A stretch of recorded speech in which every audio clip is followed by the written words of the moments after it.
So this is our follow-up review to this, the KTM 790 Adventure R. Did a video, I did a piece on it a couple of months ago, and I was off-roading it in Wales at their new Sweet Lamb complex. The last couple of weeks we've had the opportunity just to test it out here in the Lake District, which is just where the Knox HQ and factory is, and really get a handle on it, you know, outside of that environment, on the road, bit of off-road as well, and you know, what it's like to live with, I suppose. On-road, I mean, in general, if you were to say, okay, look, we've ridden it on the road, what do you think of it? It's a good question, and first of all, I've got to say, Aaron, it must have been a real hardship for you to disappear off to KTM's bespoke testing facility. Well, it's tough at the top. I can't say that I was at all jealous over that, not green in the slightest. Having said that, I guess we ought to take a minute just to appreciate where we are. We're always banging on about the Lake District, aren't we? But just look at this backdrop. You couldn't think of a more appropriate place to be testing a bike like this, could you? No. Having said that, in terms of my off-road experience, it's obviously pretty limited. We obviously went out to Spain last year and spent some time off-roading, and I think it's fair to say that I probably struggled the most. So I'm going to leave that kind of aspect of reviewing this bike to you. In terms of how I feel about this bike on the road, I think, and we've spoken at length, haven't we, in terms of, you know, what this bike is trying to achieve for its on the road type riding. And I think compromise is a word that's kind of been repeated quite often during the course of those conversations. And I'm not sure I would necessarily consider that to be a criticism, but I do think that trying to create that perfect balance between a bike that you ride off-road, and I mean really off-road properly. I mean, I don't just mean bouncing up a curve. I mean, you know, the sort of thing that you were doing when you went to Wales a month ago or 6 weeks ago, and trying to marry that with a bike that's got really good on-road manners, I think is a very difficult thing to do, actually. But my lasting impression is it's very well mannered. My first impression when I saw the bike, sort of when I came to the factory and saw it sitting outside, was, my goodness, it's big. It was, you know, when we talked about it at the NEC last year, it just didn't give me that impression of size. I don't know what it is about when you see bikes collected together, oh, sure. But you know, it didn't feel as, its scale just didn't feel as great. And actually seeing it stand alone in a car park, it's a big bike. I was quite surprised by that. But what I found was, when I rode it and manoeuvred it around, and we've been doing a bit of that this morning, obviously we're taking a few photographs and doing some videoing, it's very easy. It feels very light at the front. I'm not intimidated by the bike at all, especially given that, you know, frankly, it really is on pretty much knobblies. Yeah. Handles in a way that is comforting. It's not, you know, it doesn't intimidate me at all. I mean, I think for me, and what's interesting, obviously we've got KTM's other 790 bike, the Duke, that we're testing. You know, at the centre of it all is that motor, that parallel twin. It really is a great piece of kit. You know, it makes strong power, it makes strong torque. Oh, it's definitely a strong engine. Yeah. So I've gone around the houses a bit there, haven't I? But I think you know, my first impressions are very easy, very comfortable, not intimidating, easy to manoeuvre, and surprising in some respects, given what I think is physically quite a large motorcycle. And we talked about this when we saw the bike for the first time at the NEC last year. This was created through customer demand. So KTM's customer base said, build us a middleweight, off-road, biased machine that we can tour on, but we can absolutely smash the dunes, the off-roading, the lanes, and you know, that's why this bike came to be. So I think they've delivered on that. Oh, absolutely, without question. Yeah. And if I was to sort of summarise what I think of it, I think if you were to take that brief, what you've just said about their customers saying, have they delivered on that? In my opinion, tick. 100%. Big tick. Yes. Yeah. So yeah, those are my initial impressions, Aaron. So I guess you've got a really good idea of what it rides like off-road. What are your thoughts about its on-road manners? First thing I'll say, I agree with you. When you come onto it, you know, it's a big horse. It's a substantial bit of kit, isn't it? It is, and I understand why. I mean, you know, this has got the longest travel suspension of any sort of, you know, bike in its class, 240mm, you know, front and back. So, you know, you can't have that level of suspension and have a low bike. No. And I'm sorry, you know, the two things are just not sort of compatible with one another. So you have sort of got to get your head around that. There are a few you know, tricks here and there. I mean, you know, trying to sort of swing your leg over it like you would possibly a regular road motorbike is a bit of an issue unless you're superbly flexible. Or your inside leg is like 40. Yeah, basically. But, you know, I picked up from one of the instructors, you know, how they were getting on. It was that, you know, putting their foot on, and I'll put a clip in showing you how you do this. But it's a common misconception, is it, with side stands? But actually, they can, I mean, it's a 200+ kilo bike. It can easily take your weight as well. You just step on the peg and off you go. But and it's a really robust motorcycle, you know, and actually, I have dropped it, you know. I dropped it off a curb just outside my house because, you know, you're a bit off camber, blah blah blah, and you know, because it is quite tall, and you know, and I know it's lighter weight in its class, it's still relatively heavy actually. And I think it's I think it's worth mentioning that it is, you know, in terms of its seat height, it is tall. I'm sure we'll make reference, and it'll come up in the details in terms of the actual seat height. There is a lowering option with this bike, isn't there? But was a lowering seat? Yes, a lowering seat. It drops it 10 mil though. Is that all? Yeah. But I mean, obviously, what they have done, which is similar to a lot of your kind of your motocross, your off-road bikes, is the seat is quite narrow. But even so, I mean, I guess I would say that I'm a pretty average height guy with a fairly average inside leg length, and when I'm standing the bike up completely straight, I'm on tiptoes. So I can understand why it would be easy, and generally, to be honest, it's normally me who drops bikes, which is... Anyway, that being said... The good news is, it's like a ridiculously tough motorbike. So I did crunch it, and I thought, I'm in trouble here.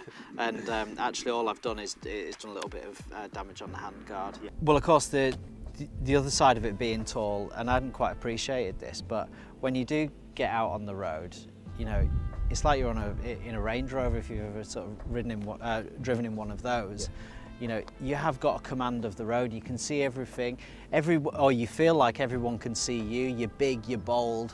Yeah. And you know, there's. Well, no, I can understand why people sort of get into this type of motorcycling, because you have got some sort of like prowess on the road. Well, you know? And of course, the other advantage of a bike like this is you can stand on the pegs. Yeah. And one of the things that was interesting, we're doing some tracking shots, and I'm following the car riding the bike, and I stand on the pegs. Your view is just incredible. You know, you're really high up. You can see over the hedgerows. You can see what's coming. You know what's going on around you. It's perfect for that. One of the interesting things that you note with these pegs as well, of course, if you sat on the bike, they're rubber. Yeah. But actually, when you stand on the bike, all the surround is made out of aluminium. So you've got that fantastic grip, which is absolutely perfect when you're doing off-road riding. Totally. That's my note for how to off-road. Very good. The other thing about the on-road capabilities, I think it's, you know, we've talked about the engine. It's fast. We're going to put the specs up in the screen.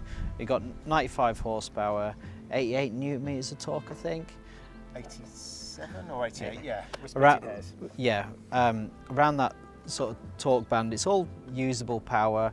And it's low down as well, isn't it? That's the other thing. Yeah. It's usable, like you say, it's totally usable. It's not, you know, rev, it's absolute, once it's off, it's from 3,000 on up to 7,000, 8,000, it really does pull and pull strong. The quick shifter works really well, actually. I'm a massive fan. Yeah, I love that quick shifter. I've got to be honest, it's up and down the gearbox as well, which is worth mentioning. Some quick shifters don't do that. They go up the box, they won't go back down.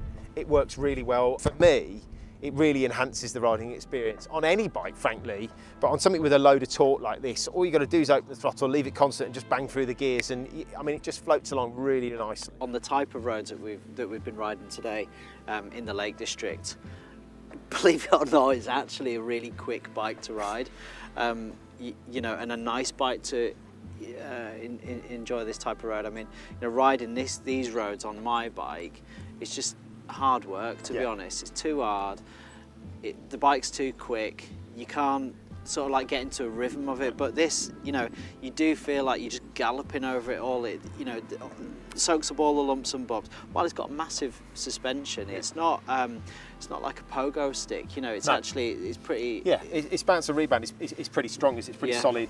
And I think the other thing we haven't mentioned is the riding position. And I think obviously that is part of having this raised ride height and you having a more commanding position on the bike, but that also lends itself to you feeling like you've got a really high degree of control over the motorcycle. We've done a lot of switchbacks today, a lot of crests, a lot of hills, a lot of, you know, tighter turns, you know, at no point have I felt uncomfortable on the motorcycle. I felt like I really had a good grip and control of what's going on underneath me, and that is quite confidence inspiring. The other thing worth mentioning is the display is very clear. Oh yeah. The only slight drawbacks that I've noticed is obviously when we came out and road tested the bike this morning, we filled it with fuel. I've got to be honest, the gauge doesn't fill me with a great deal of confidence. It just doesn't seem to know whether it's got any fuel in it or it's got a full tank or otherwise. Sometimes it's telling me the range is 100 and then it's 150. It seems a little bit unsure of exactly how much fuel is splashing around it. And the other one thing I would talk about is the screen. And I know you had a little bit of a bugbear with that too. Oh yeah, yeah. I mean the screen, if you're using this genuinely on the road, you would 100% you would need to fix the screen. It's terrible. Did you say that there was an upgrade that you can buy? Yeah, you can buy. So you can fix it. It's 80 quid. You need the touring screen. You just buy the touring screen. It's fitted to the 790 Adventure. Yeah, 80 quid, and that should fix it. But this particular screen, I understand it from an off-roading point of view. Actually, you'd be better off, honestly, just taking it off, because what you find is the wind, as soon as you get to about 60 miles an hour, just fires it directly at either your chin in the lowest position or right in the middle of your nose in the other position, and you sort of feel like you're being transported into the blooming quantum realm or something. Yeah, somebody's at warp speed. Yeah, you're like... It's turbulent air as well. I think that's the other thing. Sometimes, you know, you have to accept, like with a naked bike, and you have to accept that if you've got no protection there, you are going to get quite a lot of wind blast. But it's how that wind hits you as well. Yes, it is. Yeah. And I think, and I'm kind of nitpicking in fairness, because I think we're pretty much on the same page in terms of our overall impressions of the bike. But the other thing is the non-adjustability, having to take an Allen key and undo, and that to me, I mean, I wasn't aware of that when I first read the bike. I'm sort of grabbing this, trying to pull it up a bit more, and it just won't do it, will it? So no. That's the one thing, and the fuel gauge. But aside from that, in terms of my overall impression of on the road, it's a very competent motorcycle, isn't it? There's no doubt about it, and quite rightly you said that it's robust. You do get that feeling with the bike that it does feel very hard to break it. Oh yeah. And you know, it's been put through its paces, hasn't it? I mean, I can't say that that's necessarily what I've been doing, but you know, back and forth, up and down, you know, it does exactly what you ask it to do every single time. I mean, one of the amazing things about it is and it's quite strange this, but you can be riding really nicely on the road and, you know, sort of 70, 80, 90, whatever mile an hour you're doing, and then literally, like what I did the other night, I turned up at this motocross track and then bombed it around a motocross track, you know, and with absolute confidence. And you know, I suppose that's quite unique, really. I mean, that's where the bike like this comes into its own, isn't it? And you know, having something with that kind of dual capability. Yeah. As I say, you know, I think it would be remiss of us not to be making the sort of clear indication that there are some compromises, and particularly if you're going to run the bike on a Metzler Karoo like this is on, you're never going to get that outright point-to-point performance that you might get off a more road biased motorcycle. Sure. But you know, well, it cuts off the contact patch, doesn't it? Absolutely. But like you say, you can ride it to somewhere like you did the other night in Wallop. You're on the track and you're off road and you're on loose surfaces and you're jumping it and you're bouncing it, and it does exactly what you want it to. So we thought while we were out here, we'd take the opportunity just to talk very briefly about the gear that we're wearing today. Well, the gear that I'm wearing, because I've done most of the riding today, and I've had the opportunity to use for the first time our new Urbane Pro shirt. I mean, it's exactly what I expected. It's fantastic. It really, truly is fantastic.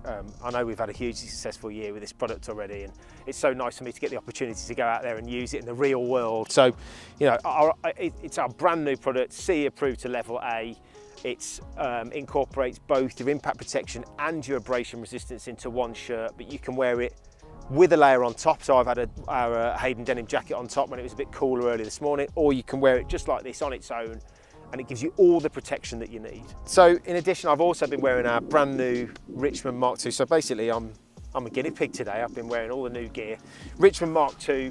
So obviously these supersede our original Richmonds. They are now fully Kevlar lined. They also come with a microlock armour for both the knee and for the hip. They're cool max stitched as well to keep the temperature down, and they've also got a little bit of a stretch sewn into them, a 2% elastine, which just gives them a really nice amount of flexibility when you're on the bike, just that extra stretch, and particularly trying to swing your leg over a bike like a KTM, it does make a difference, you know. And I think you could do the splits in them too. well, don't ask me to do that, Aaron, please. All I can tell you is they're comfortable and they work, and of course they protect you. Yeah. And that's the foundation, really. Yeah. Well, this new Richmond Mark II is actually just received AA CE rating as well. So this is a genuinely really safe Gene to ride on a bike. 100%. And you know, for years I've been wearing the original Richmonds, and I thought they were great. Having said that, putting these on for the first time, it's a total different game. I mean, these are so comfortable. They're so just like regular jeans, really. Absolutely fantastic. I've been really impressed with them. Well, you and these will be my jean of choice going forward. Without a shadow of it. I mean, you get the best of both worlds, don't you? You get a jean that looks like a jean, that is sewn like a jean, but it feels like a jean to hand, but it's incredibly comfortable. You know, the foundation of what we're doing here is offering you something that protects you incredibly well, but it's going to work when you ride your motorbike. And that's exactly what they do. I can only speak from my experience this morning, but so far so good. They really are doing the job. Fantastic. Look, so all the links for the products that we've been wearing is in the description. So if you want to check that out, go and have a look there. So Mark, we should probably talk about the electronics on this bike. It's a massive feature, all these new KTMs, isn't it? Yeah, absolutely. Yeah. Obviously it comes up on this beautiful TFT 5-inch display, and I think that's really premium, and I think it's really, you know, smart. I think it's probably fair to say it probably should be there. I mean, I guess we're going to touch on pricing on this bike, and it's quite an interesting area given, you know, what Yamaha are about to, well, what they've just released with their Tenere 700.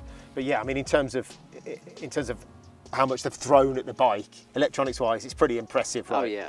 So you've got switchable ABS, switchable traction, 4 rider modes. Well, yeah, so you got street, you've got rain, you've got off-road, and then you've got rally mode as well. And obviously all of the you know, all of that changes the throttle response, it changes the traction control. Yeah. And then actually within each of those settings you can then play around with the amount of traction control interference that you would have. So say you want to put it in rally mode, which is the most aggressive, you can then, you know, knock it back to 8 or whatever, which gives you quite a bit of interference. So you can really tailor the bike to your own. and you know what, that I found that absolutely fantastic. Say, for example, you are out in the middle of nowhere, right, and you're not that confident, and you're on your own. Yes. The last thing you want to do is drop it on an off-camber thing, because, you know, you're gonna have to pick it up.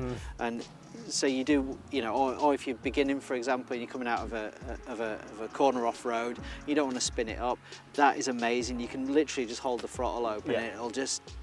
It enables you to create the safety net that works for you, right? Yes, totally. So that, I mean, really that is personalise it. I mean, not only that, but you've also got a Bluetooth functionality on this. I think, if I'm right, you can pair some sort of sat-nav system to it. I think through KTM's online assistance. I'm not sure exactly how it works, but I know that there's some functionality there as well. So it does give you a full suite of electronics, doesn't it? I know we were just talking off camera, but your preference might be to add a bit of cruise control and maybe some heated grips. I think I would be inclined to agree. If you looked at certain competitors, I'm not going to say it, Aaron, but you know who I'm talking about. You know, it's standard. You know, it's standard, and the price points are competitive. You know, you do get used to having those things on certain bikes, and I think, again, whilst I would agree that it would be a nice feature to have a standard, I do also understand why it probably doesn't feature on a bike like this, because it is, to my mind, more off-road bias than it is road bias. But if you are going to do what it says on the tin, it's an interesting one, isn't it? I mean, look, if I owned this bike, I know I would probably put more miles on the road than I do in my current setup. Because what I would do firstly is I would change the screen, I'd get a nice big screen, I'd keep the heated grips that have been fitted to it, and you know, it's a bit of a winter hack. It's do it all, you know, in all weathers, so on and so forth. And I just think, cruise control would just kind of complement that, especially if you're going to smash out a load of motorway Well, stuff. I mean, I can tell you from my own experience riding similar. And I can only draw on my own experience of what bikes I've ridden that are similar to this. You know, having cruise, if you're going to go off and do a monster day of, you know, 500 miles plus, it's invaluable. Something we haven't talked about as well, styling. Styling. Well, do you know what? When I first saw this at the show, I'm like, I'm really not a big fan of the way that adventure bikes look. I'm just not, just generally speaking. Having said that, I have to say this Adventure R has really grown on me. I actually really love the styling of it. Maybe not from every single angle. No. I think at the front it's quite tall and big, you know, whatever. But from every other angle, I love it, and I love the front mudguard. I'd actually be really pleased about the look of this. I genuinely would. I like where KTM go with their styling. You know, it's very, very obvious without the, you know, mentioning colours, the lineage of the sort of range of bikes to do. That you can see they're all part of the same family. I like that kind of sharp nose. I like the styling of the lights, and it's no different with this. I think for me, because of what this does, there's a kind of undertone of functionality about it, if you know what I mean. I don't think, I'm not going to call it a beauty queen. Let's put it that way.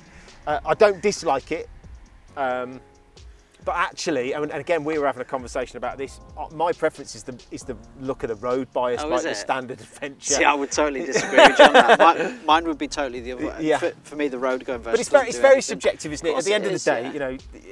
There are certain bikes that I know I like the look of and you think are hideous, you know. So well, you know, it's horses for courses. I guess all we can do is give our opinion. Yeah. But I don't dislike the look of the bike, and I do understand why it looks this way, and I think it works. Right, braking performance, off-road, absolutely no problems. Obviously, the ABS is kicking in all the time, so you don't need it to be any more powerful, basically. Right.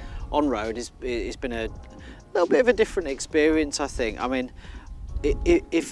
if I'm totally honest, and I'm probably nitpicking here, I'd want just that touch more power. You know, someone pulled out on me just before on, I was probably recording on the GoPro actually, and I just felt it could just needed just a touch more power. Yeah.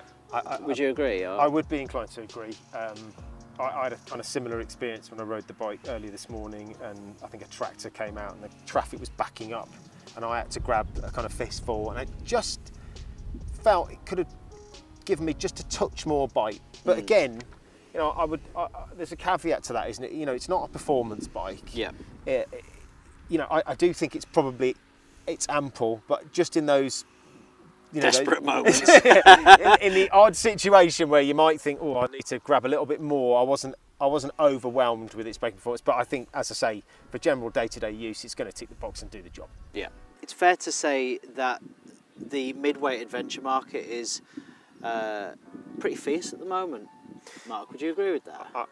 Well, it's becoming more fierce.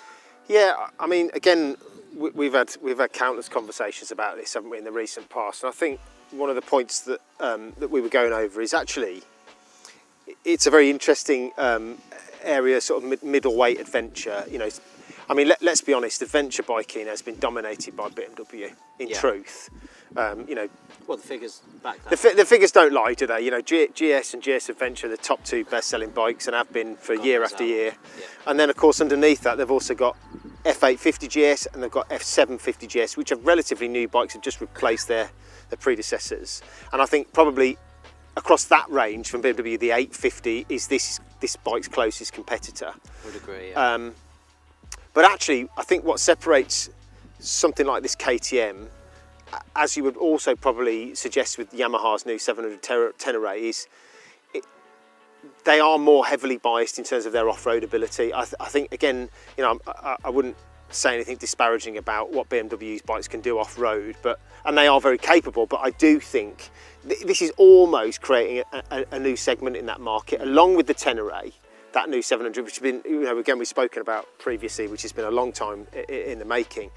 They're almost separate from the other bikes because they are so capable off-road, and are significantly more weighted in terms of how they perform off-road as opposed to how they perform on-road. Whereas the other bikes in that marketplace, I think, are more biased to on-road riding. 850 GS, Mark, we're actually hoping to get one of those over the next couple of months. I'll reserve judgment on that one until we actually get to ride it and do a bit of off-roading as well on it. But yeah, I mean, I agree with what you're saying in principle. I've not ridden it. I think the reviews as a whole have been pretty positive on that bike. Obviously, I've ridden and owned a 1200. I know how good a bike that is on road. I couldn't tell you how good it is off road, but I think yes, it'll be interesting to draw a comparison between this and the 850. I think the most direct competitor with this bike is the Yamaha 700 and the Tenere, and the reviews that I've seen, it's a hugely it's had a hugely positive response from most people who've ridden it and published online. That I think would be quite interesting. But again, price point wise, they are worlds apart. Frankly, you're talking about. I think on the road the Tenere is just over £8,500. This is a £12,000 motorcycle. But in terms of concept, it's a big difference, isn't it? Huge difference. Now, I would look at that Tenere 700 and think it looks like a great off-road bike. I think that there is quite, you are getting way more with this bike. You're getting more power. Yes. You're getting another 25 horsepower. You're getting more rider modes. You're getting more and probably better electronics. I mean, you're getting more suspension. I think this is going to ride better and off-road probably. Obviously not having not ridden them both, but I think in terms of the on-road, they're both big bikes. I'd want 95 horsepower.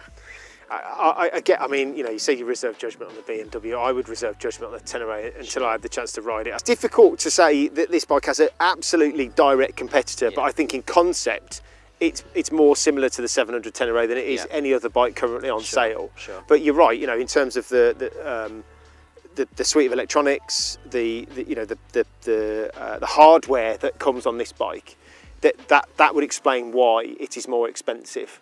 And I think it would perform better off-road, and it will perform better off-road, but again, at a price, I think the Tenere makes a really strong argument too. 100%, and that's why people are so excited about it. Oh, without a shadow of a doubt. So I think they're both, they're both going to be great bikes. It's just I would view this as a more premium.